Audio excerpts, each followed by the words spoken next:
Cricketer জাহানারার পর যৌন হয়রানি নিয়ে এবার মুখ খুললেন শুটিং ফেডারেশনের বর্তমান ও সাবেক শুটাররা। দাঁড়ে দাঁড়ে ঘুরেও কোনো সমাধান না পেয়ে আইনের আশ্রয় নেয় তারা। শারমিন আক্তার রত্না এশিয়া অলিম্পিকের একজন স্বর্ণপদকপ্রাপ্ত শুটার। এরপর নিজের ফেডারেশনেই কোচ হিসেবে যোগদান করেন তিনি। এবার খোদ তিনি অভিযোগ করেন, যোগদানের পর থেকে ফেডারেশনের যুগ্ম সাধারণ সম্পাদক জিএম হায়দার প্রতিনিয়তই তাকে যৌন হয়রানি করত, যার কারণে চাকরি থেকে অব্যাহতি নিতে বাধ্য হন রত্না। নতুন কমিটি হয়, উনি এসে বলছেন যে তোমাকে যদি এখানে কাজ করতে হয়, তুমি যদি কোচ হিসাবে থাকতে চাও, তবে আমার সাথে তোমার অনৈতিক সম্পর্ক করেই থাকতে হবে। আমার সাথে যে ওই দিনই সে প্রথম করেছে ব্যাপারটা এরকম না। সে 2012 সাল থেকেই আমি তার এই আচরণগুলো দেখে আসছি এবং সেটা সহ্য করে আসছি।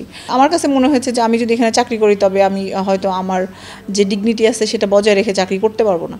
এই জন্য আমি আসলে আমার এই কাজটা ছেড়ে দিই। শুধু রত্নাই নয়, ফেডারেশনের অনেক মেধাবী শুটাররা সাজ্জাদের লুরুপ দৃষ্টির শিকার উল্লেখ করে তিনি আরো বলেন, ফেডারেশনকে কালিমামুক্ত করতে সাজ্জাদের মতো মানুষের দৃষ্টান্তমূলক শাস্তির কোনো বিকল্প নেই। এই ধরনের মানুষ যেন স্পোর্টসে সারা জীবনের জন্য নিষিদ্ধ হয়ে যায়, এটাই আমাদের চাওয়ার ছিল। কিন্তু এখন মনে হচ্ছে, যখন আমরা এই কেসের প্রসেসিংয়ে গেলাম, লিগ্যাল ওয়েতে আগানোর চিন্তা করলাম, তখন মনে হলো শুধু তাদেরকে ক্রীড়াঙ্গন থেকে বহিষ্কার করে রাখাটা এটার কোনো দৃষ্টান্ত না, তাদেরকে দৃষ্টান্তমূলক একটা শাস্তির আওতায় আনতে হবে। এদিকে সম্প্রতি রত্নার মামলার পর শুটিং ফেডারেশনের বর্তমান টপ শুটার কলিও সাজ্জাদের অনৈতিক কার্যকলাপ নিয়ে মুখ খুলেছেন। তার অ্যাপ্রোচিংটা এরকম ছিল যে, আমি কিন্তু কলি তোমার উপর সন্তুষ্ট না, সন্তুষ্ট করতে হবে, কিন্তু সেখানে থাকতে হলে তাকে সন্তুষ্ট করে থাকতে হবে। ডাজেন্ট ম্যাটার তোমার রেজাল্ট কি, যদি রেজাল্ট খারাপও হয় কিন্তু সে যদি সন্তুষ্ট থাকে, তাহলে তার জন্য ওই জায়গাটায় সব ধরনের ফ্যাসিলিটিস থাকবে। যত প্রতিভাবান শুটারই হোক, যত রেজাল্টে সে দেখ না কেন, সে যদি সন্তুষ্ট করতে না পারে, তাহলে তার জন্য এই ফেডারেশন নরক হয়ে যায়। আমার সাথে সেটাই হয়েছে। কলি বলেন, মৌখিকভাবে সাধারণ সম্পাদককে এ ব্যাপারে অবগত করলেও ব্যবস্থা নেননি তিনি। উল্টো তাকে হতে হয়েছে নানাভাবে হেনস্থার শিকার। সেই সাথে তিনি তুলে ধরেন একাধিক ফোন কল ও খুদে বার্তার স্ক্রিনশট।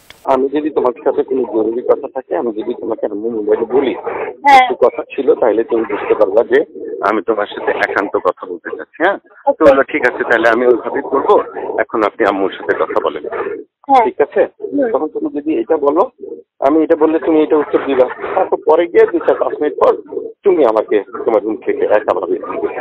পরে ন্যাশনাল স্পোর্টস কাউন্সিলে তার নামে লিখিত অভিযোগ করেন কলি সহ আরো 7 ভুক্তভোগী। তাতেও কোনো সুরাহা না হলে আইনের আশ্রয় নেয় কলি। আমরা মামলা করেছি, এনএসসিতে কমপ্লেন করেছি, অলিম্পিকে অ্যাথলেট কমিশনের কাছে কমপ্লেন করেছি। এই যে এত নিউজ কভারেজ হচ্ছে, তো আজকে আমরা যদি হেরে যাই, ভবিষ্যতে কোনো মেয়ে কোনো দিন কথা বলার সাহস করবে না।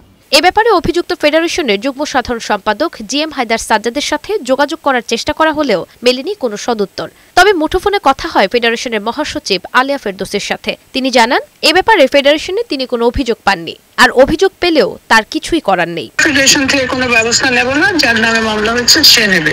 যৌন হয়রানির অভিযোগের সত্যতা জানতে চাইলে গুলশান থানার অফিসার ইনচার্জ জানান, প্রাথমিক তদন্তে অভিযোগের সত্যতা পেয়েছেন তারা। বর্তমান জাতীয় যে টিম আছে, সেই টিমের একজন সদস্য কামরুনহার কলি, সেও একদিন আগে এসে একটা জিডি করে যে তাকে সে ধর্ষণের হুমকি দিয়েছে এবং তাকে মেরে ফেলানোর হুমকি দিয়েছে। তার জীবনের নিরাপত্তার কথা চিন্তা করে সে একটি সাধারণ ডায়েরি করে। জাহানারা, কলি ও রত্না সহ একের পর এক যৌন হয়রানির অভিযোগ তুলে মুখ খুলছেন আন্তর্জাতিক অঙ্গনের খেলোয়াড়রা, যার ফলে মাঠ বিমুখ হচ্ছে মেধাবীরা। আর তাই দেশ ও জাতির স্বার্থে এসব অসাধু লোকদের অপসারণ করে দৃষ্টান্তমূলক শাস্তির দাবি ভুক্তভোগীদের। নুসরাত শারমিন, বৈশাখী সংবাদ, ঢাকা।